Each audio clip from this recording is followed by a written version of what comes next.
Bienvenue dans l'entretien de l'intelligence économique, l'émission consacrée aux acteurs de la mondialisation. À l'origine, franc CFA signifie franc des colonies françaises d'Afrique. Au XXIe siècle, 60 ans après les indépendances, le franc CFA est toujours là. C'est une réalité pour une quinzaine d'États africains.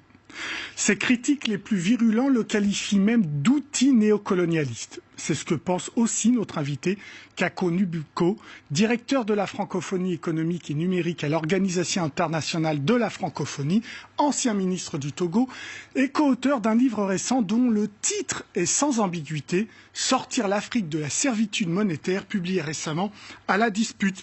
Bonjour Kako Nubuko. Bonjour. Alors, on rappelle très rapidement l'histoire de ce franc qui démarre avant la Seconde Guerre mondiale. Puis, il y a certains pays qui se retirent de cette zone franc, à la fois en Asie et en Afrique. Pourquoi un certain nombre de pays africains restent dans cette zone franc après la guerre? Oui, je crois que l'expérience de la Guinée-Conakry, qui est sortie à la fin des années 50 et qui n'a pas connu le succès escompté, a refroidi les ardeurs. mais il y a eu durant la période des entrées et des sorties. Par exemple, le Togo de Sylvanus Olympio, au début des années 60, voulait créer sa propre monnaie. Mais à partir de 63 et donc de l'assassinat de Sylvanus Olympio, le Togo a signé les accords de l'Union monétaire ouest-africaine. Le Mali de Modibo Keïta, qui a signé les accords de l'Union monétaire ouest-africaine, est sorti dès 1962, juillet 62, mais est revenu plus tard en 1984. Donc il y a eu des entrées et des sorties. La Mauritanie est sortie en 73 et n'est plus jamais revenue. Mais globalement, ce qu'on observe, c'est que l'Afrique subsaharienne francophone est la seule région de l'espace franc à être restée.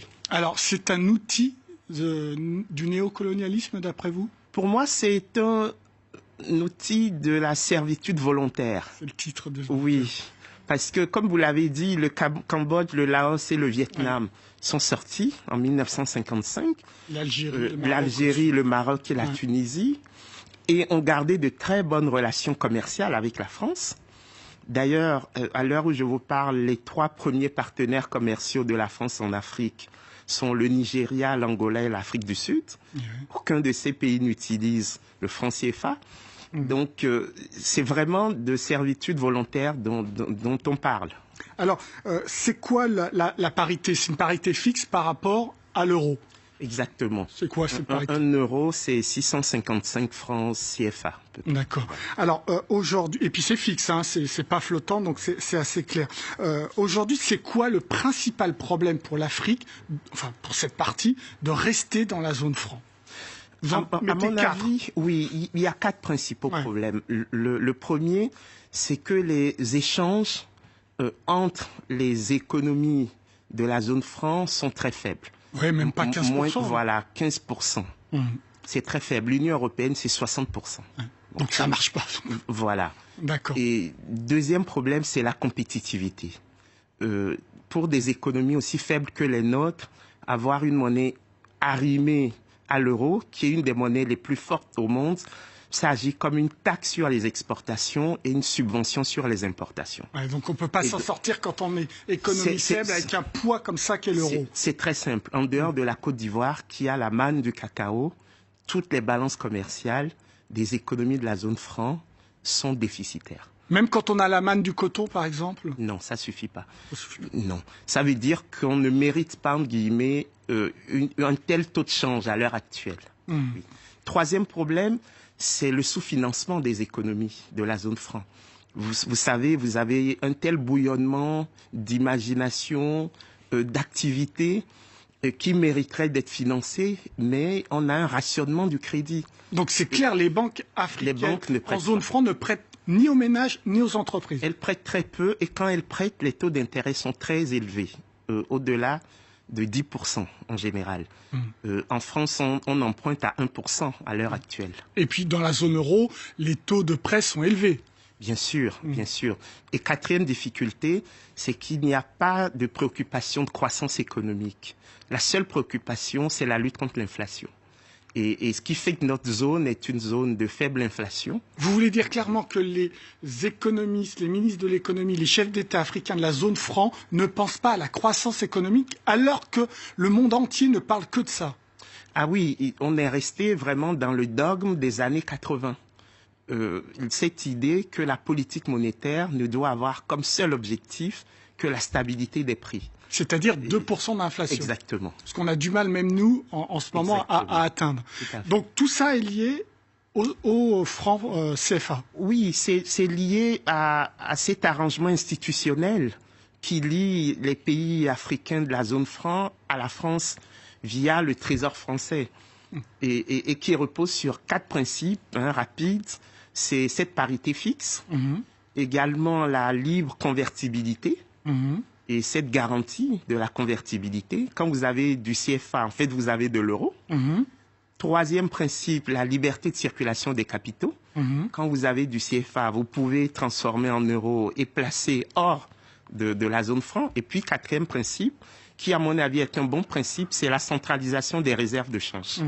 Alors, on arrive quand même à un état de relation entre la zone franc et Bercy, puisque vous dites très clairement que c'est le ministère des Finances qui gère la zone franc, à tel point que vous ne fabriquez même pas votre propre monnaie. C'est-à-dire que les usines de fabrication sont en France. Oui, elles sont en France, elles sont à Clermont-Ferrand et dans la région bordelaise. Est-ce que c'est tenable, ça, pour la souveraineté d'un pays au XXIe siècle? Oui, il y a 2 dimensions. Il y a la dimension strictement économique, avec les problèmes de compétitivité dont je viens de parler, et la dimension symbolique. C'est-à-dire que pour des États indépendants, c'est quand même bizarre que non seulement on ne puisse pas fabriquer les billets de banque nous-mêmes, mais qu'en plus, nos banques centrales qui ont pris leur indépendance vis-à-vis de nos États, depuis juillet 2010, pour la Banque centrale d'Afrique de l'Ouest, la BCAO, acceptent de s'inféoder à un ministère des Finances d'un pays étranger, donc la France. Je ne serais pas choqué, moi, qu'il y ait des accords entre banques centrales, entre la Banque centrale européenne et les banques centrales africaines. Mais que ces banques centrales africaines n'y voient pas d'inconvénient, ça me surprend. Autre absurdité incroyable, on s'aperçoit que ce n'est pas la même zone franche de l'Afrique de l'Ouest et de l'Afrique centrale.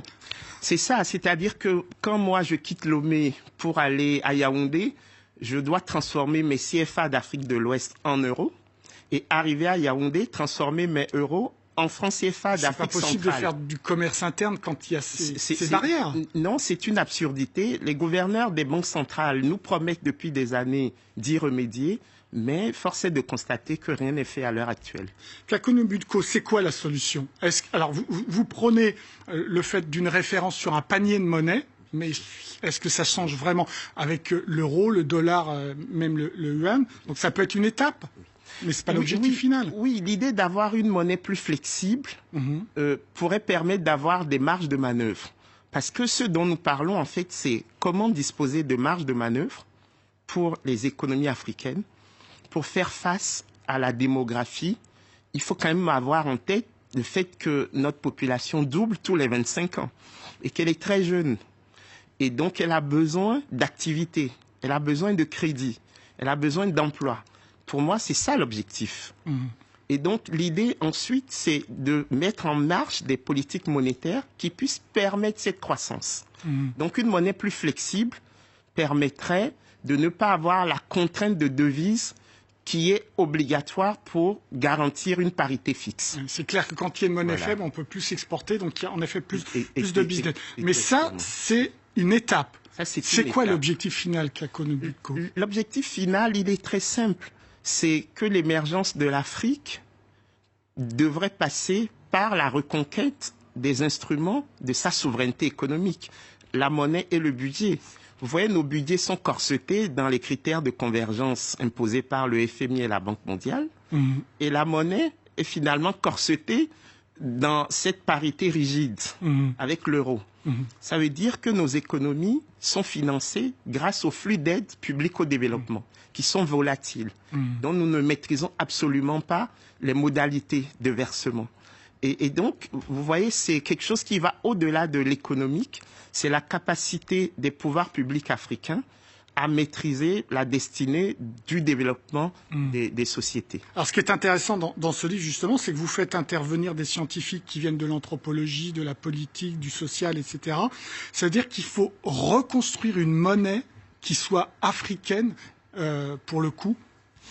Donc, oui, un gros travail en profondeur. Oui, deux choses. Première chose, reconnaître que la monnaie, comme disait Marcel Mauss, c'est un fait social total. C'est un fait économique, mais aussi social, politique et même religieux. Et deuxième chose, dire qu'il faut procéder par étapes. Il ne faut pas jeter le bébé avec l'eau du bain. Nous avons une expérience d'intégration régionale qui a quelque chose de très positif, c'est-à-dire la solidarité. Il faut toujours l'affirmer. Et deuxième chose, mettre les politiques publiques en faveur de la création d'emplois. Dernière question, Kako, est-ce que c'est possible avec cette génération de chefs d'État africains ou est-ce qu'il faut attendre une autre génération de chefs d'État africains? Oui, la génération actuelle de chefs d'État africains doit simplement se souvenir qu'elle a obligation de ne pas trahir les rêves des pères de l'indépendance. Elle a succédé aux pères de l'indépendance et sa mission historique, c'est de mettre l'Afrique sur le sentier de l'émergence. Vous avez de l'espoir là-dessus ou vous y croyez pas? De toutes les façons, nous n'avons pas le choix. Si nous ne le faisons pas par principe, nous devrions le faire par intérêt, parce que la jeunesse africaine qui monte voudra nécessairement être aux commandes un jour. Oui. Merci beaucoup, Kako Nubutko, pour vos réponses. L'entretien est terminé, mais comme d'habitude, vous pouvez le retrouver sur france24.com. En attendant, restez avec nous, car évidemment, l'information continue. Au revoir.